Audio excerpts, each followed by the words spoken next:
Sejam bem-vindos a mais uma aula. Hoje falaremos um pouco sobre o princípio fundamental da contagem, que é uma introdução ao estudo da análise combinatória. O que diz o princípio fundamental da contagem? Ele diz o seguinte: se temos que tomar várias decisões em sequência, e aí aqui eu deixei a primeira decisão, a segunda decisão e a decisão de número n, e cada uma dessas decisões tem um número limitado de escolhas, tipo na primeira decisão tenho P1 escolhas diferentes, na segunda decisão P2 escolhas diferentes, e assim por diante. Então, se o número de escolhas de uma decisão, né, é independente do número de escolhas da outra decisão, e assim por diante até a última, então o total de escolhas possíveis, né, o total de maneiras de fazer as decisões em sequência será P1 vezes P2 vezes P3 e assim por diante até Pn. O que eu quero dizer com o número de escolhas independentes? A escolha que eu tomo na primeira decisão, a escolha tomada aqui, a decisão tomada aqui, não vai interferir nesse número. A escolha pode interferir na outra, mas o número não pode mudar. Essa que é a principal característica para você usar o princípio fundamental da contagem. Uma vez tomada a primeira decisão, a segunda decisão deve ter sempre o mesmo número de escolhas. Isso não quer dizer que a primeira decisão não afete a segunda. Elas podem afetar umas às outras.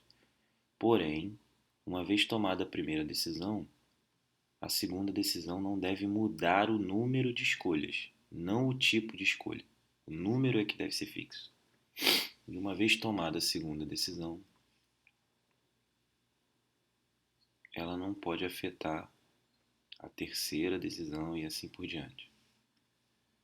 Tá? Então vamos ver alguns exemplos aqui. O primeiro exemplo. Suponha que eu tenha três cidades, A, B e C, e que da cidade A para a cidade B eu tenha três caminhos. O caminho A1, o caminho A2 e o caminho A3. Da cidade B para a cidade C, digamos que eu tenha quatro caminhos. O caminho B1, o caminho B2, o caminho B3 e o caminho B4.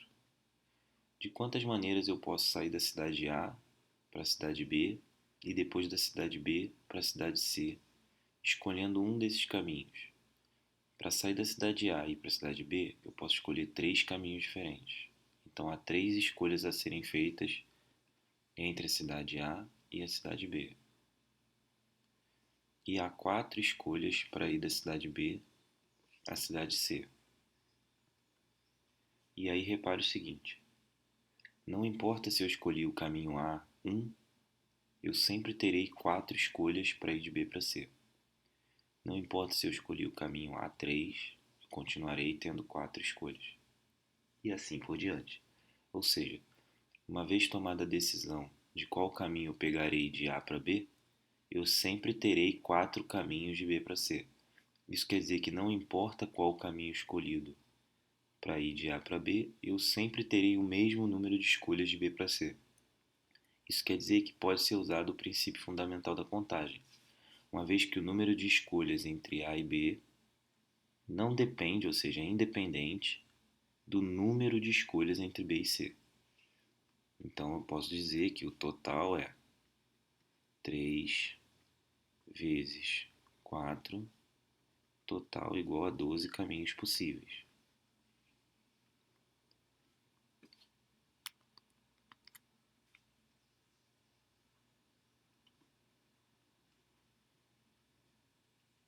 Isso fica mais ou menos evidente se você fizer o seguinte, ó. A1, você pode escolher depois B1, você pode escolher B2, você pode escolher B3 e você pode escolher B4. Ou seja, escolhido A1, você tem 4 opções. Se eu tivesse colocado A2 aqui, eu também teria 4 opções. Se eu tivesse colocado A3, eu também teria 4 opções. Por isso que são 3 a escolha do primeiro caminho a ser tomado e 4 a escolha do segundo caminho a ser tomado. E repare também que se eu invertesse, eu teria a mesma situação. Uma vez que se eu escolhesse B1 primeiro, eu teria B1 escolhido, e aí poderia ir por A1 primeiro, A2 ou A3. Ou seja, isso aqui variaria entre B1, B2, B3 e B4, 4 possibilidades, e 3 para ter escolhido antes. Vamos a mais um exemplo. Digamos que eu tenha 5 números. 1, 2, 3, 4, 5. Conjunto de 5 números. E eu quero formar números pares de dois algarismos diferentes. Bom, digamos que você pense em usar o princípio multiplicativo. Qual é o problema desse exemplo? Se eu escolho o primeiro número, digamos que você escolheu o primeiro número sendo 2. O que vai acontecer? Se eu escolhi o primeiro número igual a 2, como os algarismos têm que ser diferentes, os outros números só podem ser 1, 3, 5 ou 4. Mas eu quero que eles sejam pares, ou seja, o último número tem que ser 4. Então só tem uma escolha.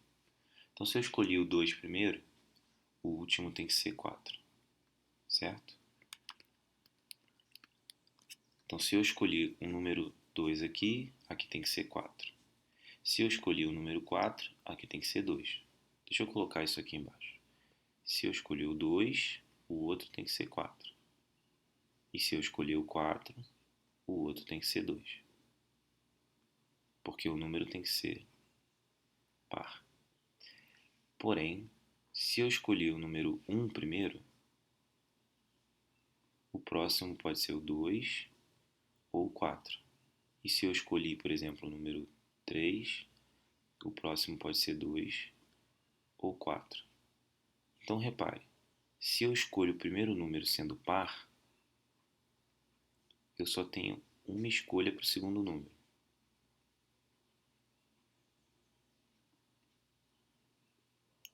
Já se eu escolho o primeiro número sendo ímpar,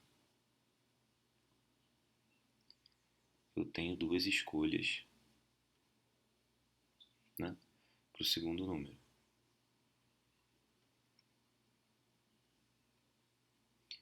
Ou seja, se eu começar escolhendo o primeiro algarismo, eu mudo o número de escolhas do segundo algarismo. Então, se eu começar escolhendo o primeiro algarismo, não posso usar o princípio multiplicativo, porque o número de escolhas do segundo algarismo muda dependendo do algarismo que eu escolho. Mas e se eu começar pelo último algarismo? Eu já sei que o último algarismo deve ser par, porque se ele for par, o número todo vai ser par. Bom, então eu posso começar pelo último algarismo. Digamos que eu tenha escolhido o 4 para colocar aqui. Quantos eu terei à disposição para preencher do lado de cá? Eu terei os outros 4 à disposição. Então, se eu preencher aqui com o algarismo 4, o primeiro algarismo tem 4 possibilidades, porque pode ser um dos outros restantes. Se eu preencher com o 2, digamos que você coloque aqui o 2. Se eu preencher aqui com o número 2, se eu preencher isso com o número 2, eu tenho de novo 4 possibilidades aqui. Isso indica que o princípio multiplicativo funciona se eu começar escolhendo o último algarismo. Se eu começar escolhendo o último algarismo primeiro, eu sempre terei 4 possibilidades para o primeiro algarismo. Vamos voltar lá no início. Se eu tivesse escolhido o primeiro algarismo, eu não teria o mesmo número de escolhas para o segundo algarismo. Eu teria que decidir se o primeiro algarismo escolhido foi par, e aí eu só teria uma escolha, ou se o primeiro algarismo escolhido foi ímpar, e aí eu teria duas escolhas. Então, nesse caso, tomando esse caminho, eu não posso usar o princípio fundamental da contagem, ou o princípio multiplicativo, certo? Então, vamos começar escolhendo o segundo. Nós temos duas escolhas para o último algarismo. E aí, para o primeiro, nós temos exatamente 4 escolhas. Ou seja, há 8 números pares possíveis, com algarismos distintos. Como são poucos, vamos escrever esses números. Eles são, terminando, né? E aí eu vou escrever de trás para frente, como a gente fez lá. Terminando em 2, vou escrever aqui.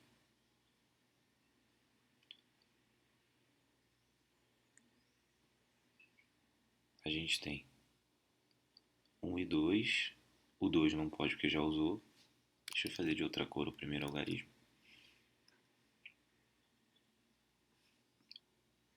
1 e 2, 3 e 2, 4 e 2, 5 e 2. Terminando com 4. 4, 4, 4, 4. Eu só poderia ter, então, 1 e 4, 2 e 4, 3 e 4, 5 e 4. Repare que eu tenho aqui no total